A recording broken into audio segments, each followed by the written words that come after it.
Hello friends, welcome to Sharu's blog. ಇವತ್ತಿನ ಬ್ಲಾಗಲ್ಲಿ ನಾನು ತುಂಬ ಸಿಂಪಲ್ಲಾಗಿ ಮತ್ತು ಟೇಸ್ಟ್ ಆಗಿರುವಂತಹ ಕೇರಳ ಸ್ಟೈಲಲ್ಲಿ ಸಾಂಬಾರು ಹೇಗೆ ಮಾಡೋದು ಅಂಥೇಳಿ ತೋರಿಸ್ಕೊಡ್ತಾ ಇದ್ದೀನಿ.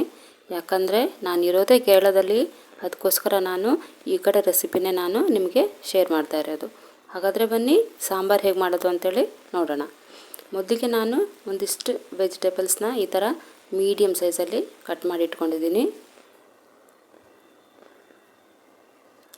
ಒಂದು ಬಾಳೆಕಾಯಿ ತೊಗೊಂಡಿದ್ದೀನಿ, ಈ ಥರ ಸಿಪ್ಪೆ ತೆಗೆದು ಪೀಸ್ ಮಾಡಿ ಇಟ್ಕೊಂಡಿದ್ದೀನಿ.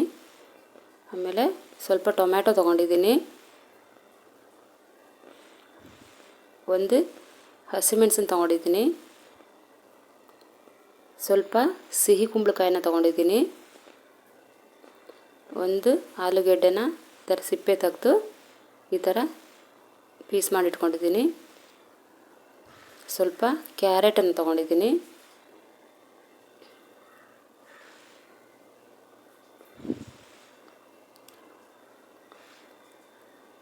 ಜೊತೆಗೆ ಸ್ವಲ್ಪ ಬೆಂಡೆಕಾಯಿನೂ ತೊಗೊಂಡಿದ್ದೀನಿ. ಇದನ್ನು ಸಪ್ರೇಟಾಗಿ ಹೆಚ್ಚಿಟ್ಕೊಂಡಿದ್ದೀನಿ.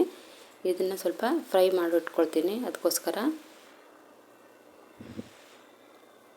ಆಮೇಲೆ ಒಂದು ಕಪ್ಪಷ್ಟು ತೊಗರಿಬೇಳೆನ ಈ ಥರ ತೊಳೆದು ಎತ್ತಿಟ್ಕೊಳ್ತಾ ಇದ್ದೀನಿ.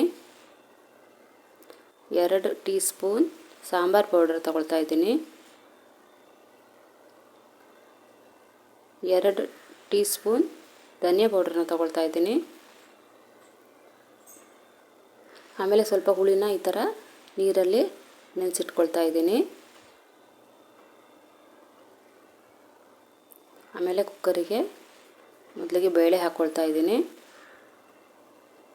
ಆಮೇಲೆ ಹೆಚ್ಚಿಟ್ಕೊಂಡಿರೋಂತಹ ಎಲ್ಲ ತರಕಾರಿಗಳನ್ನು ಹಾಕ್ಕೊಳ್ತಾ ಇದ್ದೀನಿ. ಯಾರೆಲ್ಲ ಸಾಂಬಾರಿಗೆ ಸಿಹಿ ಕುಂಬಳಕಾಯಿ ಬಳಸ್ತೀರಾ ಅವರೊಂದು ಕಾಮೆಂಟ್ ಮಾಡಿ ತಿಳಿಸಿ. ಈ ಥರ ಎಲ್ಲ ತರಕಾರಿನ ಹಾಕ್ಕೊಳ್ತಾ ಇದ್ದೀನಿ. ಆಮೇಲೆ ಸ್ವಲ್ಪ ಹುಳಿ ನೀರನ್ನು ಹಾಕ್ಕೊಳ್ತಾ ಇದ್ದೀನಿ. ಆಮೇಲೆ ಸಾಂಬಾರು ಪೌಡರ್ ಹಾಕ್ತಾ ಇದ್ದೀನಿ, ಧನಿಯಾ ಪೌಡರ್ ಹಾಕ್ತಾ ಇದ್ದೀನಿ, ಸ್ವಲ್ಪ ಅರಿಶಿನ ಪುಡಿನ ಹಾಕ್ತಾ ಇದ್ದೀನಿ. ಹಾಗೆಯೇ ಸ್ವಲ್ಪ ಉಪ್ಪನ್ನು ಹಾಕ್ತಾ ಇದ್ದೀನಿ. ಆಮೇಲೆ ಸ್ವಲ್ಪ ಕೊತ್ತಂಬರಿ ಸೊಪ್ಪನ್ನು ಹಾಕ್ತಾ ಇದ್ದೀನಿ.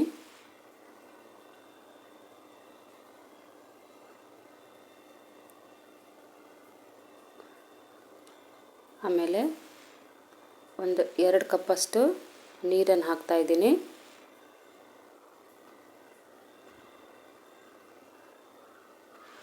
ನಂತರ ಇದನ್ನು ಚೆನ್ನಾಗಿ ಮಿಕ್ಸ್ ಮಾಡ್ಕೊಳ್ತಾ ಇದ್ದೀನಿ.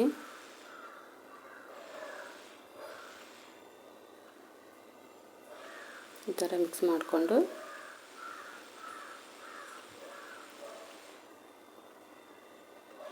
ಕುಕ್ಕರ್ನ ಕ್ಲೋಸ್ ಮಾಡಿ ಇಟ್ಕೊಳ್ತಾ ಇದ್ದೀನಿ. ಈ ಥರ ಕುಕ್ಕರ್ನ ಕ್ಲೋಸ್ ಮಾಡಿ ಸ್ಟವ್ ಆನ್ ಮಾಡ್ತಾ ಇದ್ದೀನಿ. ಇದು 3 ವಿಸಿಲ್ ಬಂದರೆ ಸಾಕು, ಬೆಂದುಬಿಡುತ್ತೆ. ಈ ತರಕಾರಿ ಬೇಯೋದ್ರೊಳಗೆ ನಾನು ಎತ್ತಿಟ್ಕೊಂಡಿರೋ ಬೆಂಡೆಕಾಯಿನ ಫ್ರೈ ಮಾಡ್ಕೊಳ್ತಾ ಇದ್ದೀನಿ. ಮೊದಲಿಗೆ ಒಂದು ಬಾಣಲಿನ ಇಟ್ಕೊಂಡಿದ್ದೀನಿ. ಬಾಣಲಿ ಚೆನ್ನಾಗಿ ಬಿಸಿ ಆದಮೇಲೆ ಕೊಬ್ಬರಿ ಎಣ್ಣೆನ ಹಾಕ್ಕೊಳ್ತಾ ಇದ್ದೀನಿ. ಆದಮೇಲೆ ಬೆಂಡೆಕಾಯನ್ನು ಇದರಲ್ಲಿ ಹಾಕಿ ಚೆನ್ನಾಗಿ ಫ್ರೈ ಮಾಡ್ಕೊಳ್ತಾ ಇದ್ದೀನಿ.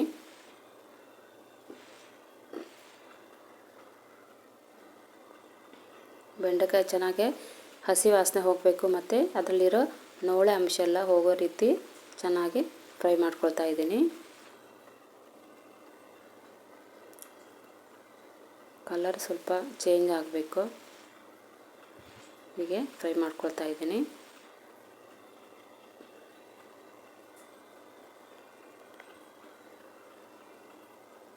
ಇವಾಗ ಬೆಂಡೆಕಾಯಿ ಫ್ರೈ ಆಗಿದೆ. ಕುಕ್ಕರಲ್ಲಿ ತರಕಾರಿ ಬೆಂದಿದೆಯೋ ಅಂಥೇಳಿ ನೋಡೋಣ.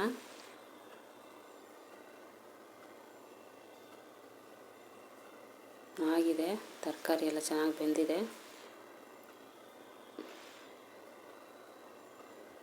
ನೋಡ್ತಾ ಇದ್ದೀನಿ, ತರಕಾರಿ ಎಲ್ಲ ಚೆನ್ನಾಗಿ ಬೆಂದಿದೆ.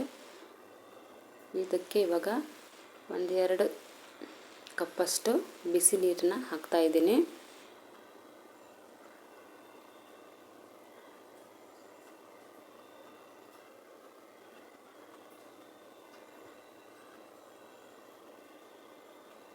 ಥರ ಹಾಕಿ ಚೆನ್ನಾಗಿ ಮಿಕ್ಸ್ ಮಾಡ್ಕೊಳ್ತಾ ಇದ್ದೀನಿ. ಮಿಕ್ಸ್ ಮಾಡ್ಕೊಂಡಾದ್ಮೇಲೆ ಇದಕ್ಕೆ ಫ್ರೈ ಮಾಡಿ ಇಟ್ಕೊಂಡಿರೋ ಬೆಂಡೆಕಾಯಿನ ಹಾಕ್ಕೊಳ್ತಾ ಇದ್ದೀನಿ.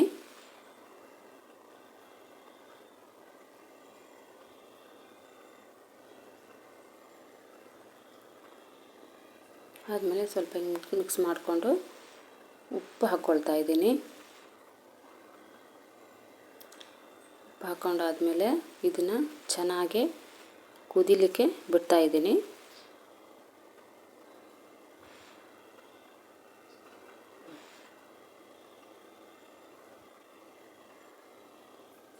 ನೋಡಿ, ಚೆನ್ನಾಗಿ ಕುದೀತಾ ಇದೆ.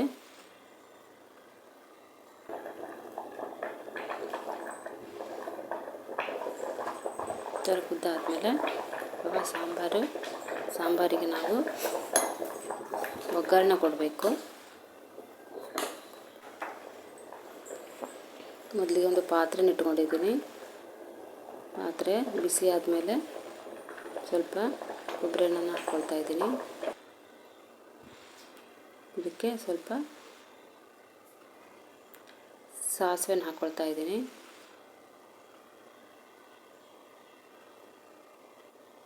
ಸಾಸಿವೆ ಚಟಪಟ ಆದಮೇಲೆ ಸ್ವಲ್ಪ ಬೆಳ್ಳುಳ್ಳಿನ ಹಾಕ್ಕೊಳ್ತಾ ಇದ್ದೀನಿ.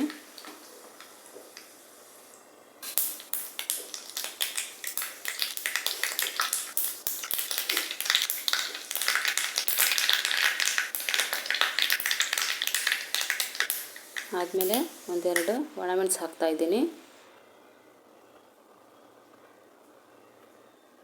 ಆಮೇಲೆ ಸ್ವಲ್ಪ ಬೇವಿನ ಸೊಪ್ಪನ್ನು ಹಾಕ್ತಾಯಿದ್ದೀನಿ.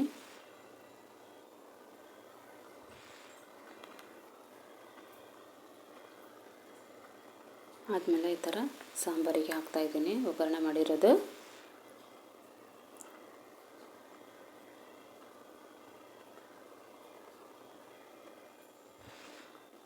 ಆಮೇಲೆ ಸ್ವಲ್ಪ ಮೆಲ್ಲಕ್ಕೆ ಈ ಥರ ಮಿಕ್ಸ್ ಮಾಡ್ಕೊಳ್ತಾ ಇದ್ದೀನಿ. ಇವಾಗ ಸಾಂಬಾರು ರೆಡಿಯಾಗಿದೆ. ಇವಾಗ ಸರ್ವ್ ಮಾಡ್ತಾಯಿದ್ದೀನಿ.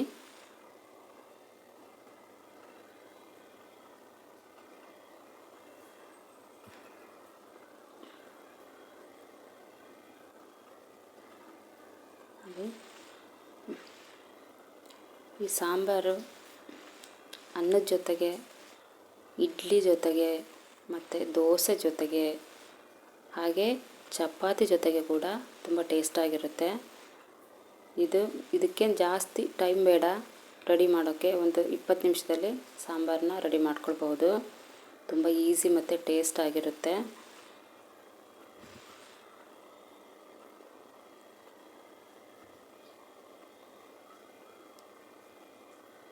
ಹೊಸದಾಗಿ ಅಡುಗೆ ಕಲಿಯೋರು ಈ ಥರ ಎಲ್ಲ ಟ್ರೈ ಮಾಡ್ಬೋದು. ಹಾಗಾದರೆ ಇವತ್ತಿನ ಈ ನನ್ನ ರೆಸಿಪಿ ನಿಮಗೆ ಇಷ್ಟ ಆಗಿದ್ದರೆ ನನ್ನ ಚಾನಲ್ನ ಲೈಕ್ ಮಾಡಿ, ಶೇರ್ ಮಾಡಿ ಮತ್ತು ನನ್ನ ಚಾನಲ್ನ ಸಬ್ಸ್ಕ್ರೈಬ್ ಮಾಡ್ಕೊಳ್ಳೋದನ್ನು ಮರಿಬೇಡಿ ಅಂತ ಹೇಳ್ತಾ,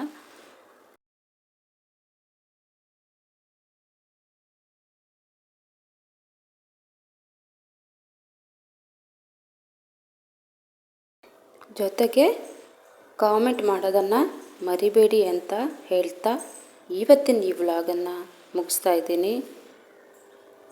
ಥ್ಯಾಂಕ್ ಯು.